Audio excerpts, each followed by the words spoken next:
মা শব্দটাই একটা সম্পূর্ণ পৃথিবী। তিনি আমাদের প্রথম গুরু, প্রথম বন্ধু আর জীবনের সবচেয়ে বড় শক্তি। মা তার সন্তানদের জন্য প্রতিদিন না জানি কত ত্যাগ করেন, কতবার নিজের অশ্রু লুকিয়ে হাসি মুখ দেখান, কিন্তু আমরা প্রায় তার এই অনুভূতিগুলো বুঝতেই পারি না। তাকিয়ে থাকি সেই মুখের দিকে যেখানে ভালোবাসার ছায়া পড়ে।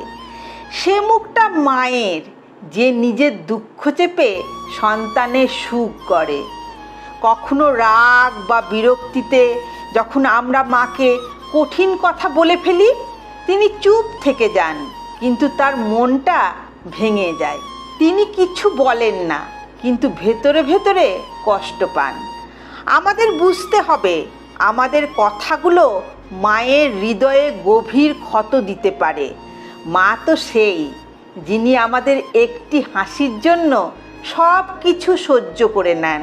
তাহলে আমরা কিভাবে আমাদেরই কথায় তাকে কষ্ট দিই? মা আকাশ নয়, কিন্তু তার ভালোবাসা সীমাহীন।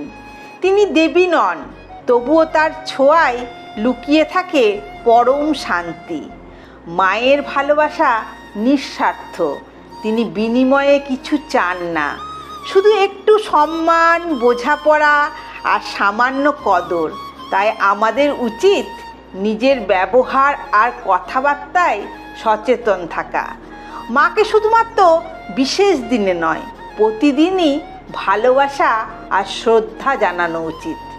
শেষে শুধু এইটুকু, মাকে কখনো কথায় আঘাত দিও না, কারণ তার মন খুব কোমল আর তার ভালোবাসা অমূল্য।